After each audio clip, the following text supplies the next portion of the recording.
Hello Soul, welcome to my channel, or welcome back to my channel. For those of you who are new, this is Maritello Reads, a channel where I read things from Reddit, funny memes, or really anything that I find funny, intriguing, or shocking, all for your entertainment. Today, we're on Reddit, and we're going to be looking at r/TalesFromTheFrontDesk. So this happened rather recently, and after a hefty amount of drinking, I'm finally over it enough to be like, maybe others will find my pain funny. So I work night audit, and it's pretty standard. Come to work, watch YouTube, make breakfast, go home. We're a nice hotel, so rooms aren't druggy cheap by any means.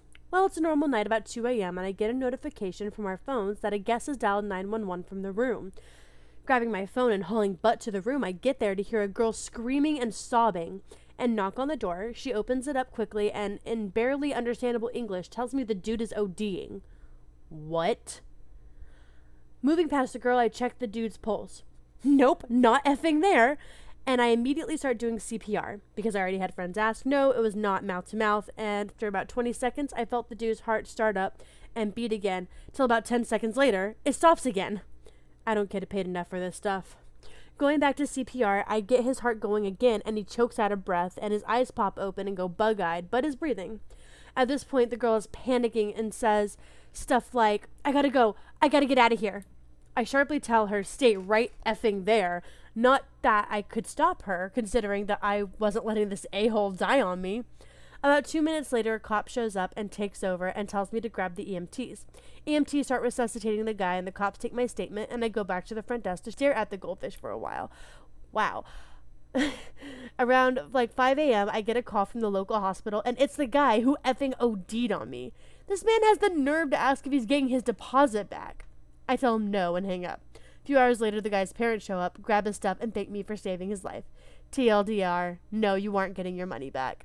Why would they think that they're getting their money back? Actually, I've worked in a hotel, and I've had similar cases happen where someone does something ridiculously illegal and then ask for their deposit back, or write us a 1-star review. It's happened multiple times, but yeah, that's crazy. I work at a big brand name hotel in a beach town. In the summer, our rates skyrocket to almost $300 a night, and we're usually sold out. Someone booked 2 rooms for a long weekend and decided not to show or bother calling to cancel. Our no-show policy is pretty standard. 1 night cost for each room that you're booked. This gentleman was charged over $500 total for his 2 no-show rooms. It sucks, and it's a lot of money, but it's 100% his fault. The gentleman called me a couple of weeks later when he got his credit card bill. I explained to him our policy and that we wouldn't be getting a refund. He went off. You don't know who you're messing with. I'm not paying you, idiot, yada yada. Eventually, he told me that he was going to dispute it with his credit card company. This is basically what I said to him. Sir, if you want to dispute the charge with your bank, you have every right to do that. I would not personally recommend it, though. If it was a case of a stolen credit card, I would agree with you, but we have documentation showing that you were informed of our no-show policy. However, if you do wish to pass the issue along with the bank, I will gladly deal with them. When you dispute a charge, the bank will front you the money when they investigate. When he got the money from the bank after he filed a dispute, he called me to gloat. He told me how stupid I was, yada yada. What I don't think he understood is that money is pretty much a loan under the assumption that his charges were fraudulent, which they weren't. I easily won the dispute, proving that he willfully did purchase these rooms and informed him of the no-show policy. Then the bank billed him back for the money that they fronted him. He called me again. Lucky me. He told me that the bank was billing him and I had to pay it. He said because it all started with my hotel, it was our responsibility to pay his bank bill. At this point, I didn't even know what more to say. I just said, no, have a good day, and hung up. Down the road, he called again, saying that his credit card company was threatening to turn over the bill to collections if he didn't pay. Now he wanted us to pay $800 because of the interest. I told him that his personal finances are his own business and to stop calling. I tried to warn him in the beginning. Yep. So like I said, I used to work for a hotel. I didn't work the front desk. I worked as a reservations agent, and people would call all the time. We had a policy that we had a 72-hour cancellation policy. So if you called 3 days prior to the date of check-in, you would be fine. You'd receive a full refund for your first night deposit that we took 3 days prior to the day of check-in. If you called, say, 24 hours prior, you would have to forfeit your 1 night deposit of whatever it was. And most people were like, okay, whatever. And if it was like a family emergency or someone caught COVID, we would like make exceptions or try to work with them.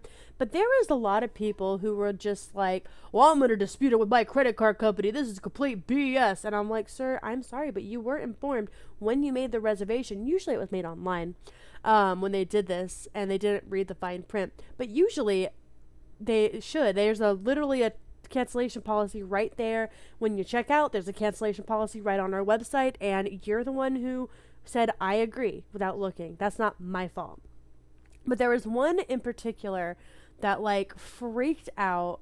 It was actually a third party, so it was like Expedia or hotels.com, something like that. So the way those work is, for people who don't know, third party sites, you pay them. We don't get that money. We don't have your credit card on file. We don't have your deposit. That is done through Expedia, hotels.com, etc. So if you cancel the room, you cancel through them. They call us and we let them know, well, it's within our policy, our 72-hour cancellation policy. Oh, it's not. They can go ahead and get a full refund. Or, again, well, it's our cancellation policy. They're literally checking in tomorrow. So no, we can't. They forfeit that first night deposit. And we had one guy who had called about 15, I'm not even exaggerating, 15 times in the last 3 days. And this day happened to be my supervisor's last day, and she was just kind of over everything. So I've already told this guy about 3 times. One of my coworkers already talked to him once, and then he talked to someone else about another 6 times. And we all told him the same thing. 72-hour cancellation policy, you forfeited the deposit. But even if you did forfeit the deposit, we don't have your money. You have to get that through the third party that you booked through. But the third party wasn't refunding his money. That's why he was going through us. And so our supervisor took him and had seen the call log, and she was like, sir, you have called for the last 3 days, spoken to multiple agents of ours, and we have all told you the same thing. We don't have your money. You will not be getting a refund. Goodbye. And then blacklisted him. And what that basically means is he's not allowed to check into our hotel ever again. So yeah, don't mess with the deposit policy. One day I was working the front desk when a man came in. He kind of looked homeless. His clothes were ripped and dirty. He asked about getting a room for a little while. He laid a $50 bill on my counter, casually slid it my way, and then turned away from me. I ignored the money and told him what rooms we had and the rates. He turned back around, saw the cash there, and instead of replying, pushed the $50 closer to me. Sir, the room with the tax is this much. I'm going to need more than that. The weird man rolled his eyes at me. Come on, I know how this works. Just take my money. I can't take it. It's not enough to book a night here. It's not for the whole night. That's the point. Just give me a key. You won't even notice we were there. The lobby door opened, so a woman walked in. She was beautiful and not wearing much. A sports bra and a little blue skirt with sandals. He says to her loudly, Trixie, go sit down. I'm getting us some privacy. She acknowledged that she's Trixie with a big smile and a wink and takes a seat. The weird man turned back to me. So, we good? Key? Just as I started to tell him what I said before, the light bulb finally goes off. I get it. She's an escort. He's a client. He's trying to pay me $50 to use a room for a short amount of time to have fun with her. Are you trying to give me money so you can use the room for an hour? Not even an hour, I promise. You get $50. You've done this before? Not here, no, but at other hotels, all the time. What? Sorry, I can't do that. You see that camera? I point to a black box in the ceiling that is not a camera. They'd look back, see what I did, and I'd lose my job. Oh, I can't do that to you. Trixie, let's go. I knew this place was too hoity-toity. They got us on film. And that was the first and only time I had someone try to book a room to sleep with an escort for an hour by offering me $50.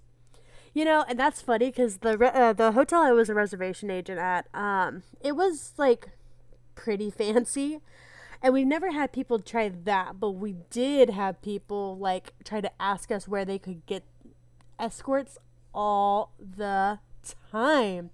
I don't understand it. Like, I get you don't bring them to your house, and like, I guess not a whole lot of other places, but like, if it's just for a few minutes, like, go to the motel. Seriously. 10-year hotel vet, longtime lurker on the sub, first time to post. I hear it's therapeutic. Let's find out.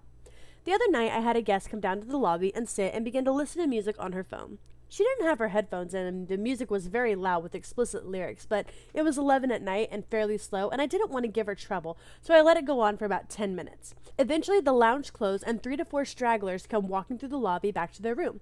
A few glanced between me and her with a strange look. I just raised my eyebrows to them in acknowledgement, but at this point, I still didn't seem like it was a huge problem, and it wasn't bothering me. Minutes later, one of my last arrivals comes in. It's an older lady with the air of someone who's definitely going to leave a review with nothing but complaints. And right off the bat, the music from the phone gets ridiculously explicit. I'm hurrying to check this woman in as fast as possible while she's constantly evil-eyeing the lady on the couch and shaking her head in disapproval at me.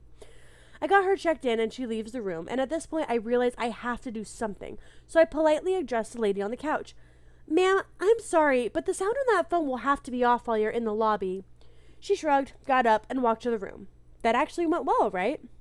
Cut to the next night. I had ran to the kitchen for about 5 minutes to help the restaurant staff close a few things down for the night, and as I'm walking back to the desk, I noticed the same lady sitting in the couch, and in a chair next to her is a guy about her age. They both appear to be in their mid-20s, way too old for childish behavior, but I immediately knew that was what I was about to get. As I say hi to them, I notice the girl look at the guy and nod. He nods in return. It was obviously an attempt as to clandestinely say, "Yep, that's the guy." Oh God, what's this going to be? I get behind the desk and I brace for what these two are about to try to do. The guy asks the girl for something along the lines of, "Hey, have you heard such and such song?"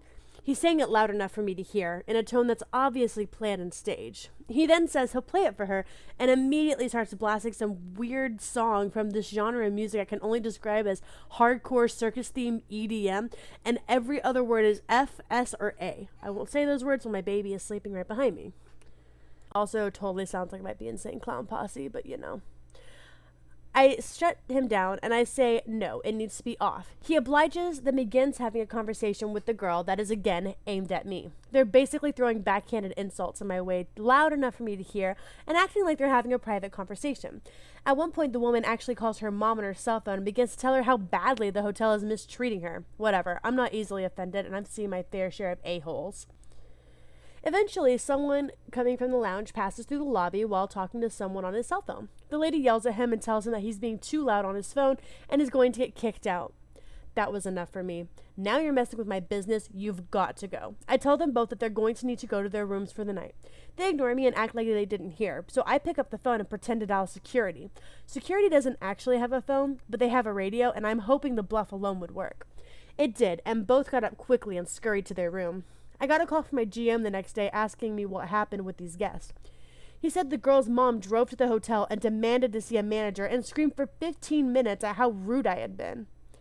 I told my GM what happened and we shared a laugh. He told me if I had any more issues to go straight to the cops and have them escorted off the property. Then came night 3. The lady came back down to the lobby holding hands with another girl. They both made sure to hold their hands up so I could see it and shoot me a passive-aggressive grin. I currently live up north, but I'm from the south and I have a thick accent that most people immediately pick up on. I honestly believe that they were trying to bait me into saying or doing something homophobic, assuming that I must be a stereotypical hardcore Southern Christian gay-hating Klansman or something. They stood at our local brochure cabinet and browsed while talking under their breath. Not loud enough for me to hear, but I'm sure it was aimed at me. A few minutes later, the guy joins them and the conversation becomes loud enough for me to hear. And it's definitely more insults thrown my way. At this point, I decided it was enough. I told them that they were going to need to return to their rooms and I would have security escort them off the premises. They demanded to know why, and I told them the truth as best as I could put it. Because none of you have emotionally matured past middle school, and I won't sit here and be disrespected for a second night because you fail to understand why we can't have curse words blaring in a place of business. The girl said something along the lines of, "Did you not learn your lesson today? I guess I'll have to call my mom again." I told her to go ahead, and her mom could be escorted off the property as well, and they stormed off to their room. I got a call from my GM the next day. Mommy had been back. He promptly ended their reservation a day early. I love my GM. TLDR, 20-something-year-old uses call mom twice because I won't allow her to blare explicit music in the lobby. It's not very effective. I like to think that she was like blasting like Hollywood Undead. And as someone who loves that music, I would never want it playing in my place of business. Also, what kind of immature little insecure thing calls mommy in your mid 20s because nothing goes your way? If mommy can go up there and like make a fuss, what the heck are you doing staying at a hotel? Like, if your mom lives so close that she's running over here yelling at you for being disrespectful when she doesn't know the whole situation, why can't you just stay with her mom? Golly, these people, I swear. That's all I have for you today. Thanks for watching. If you enjoyed this video, make sure to like, comment, and subscribe to my channel for more like this. And I will see y'all in the next video. Goodbye!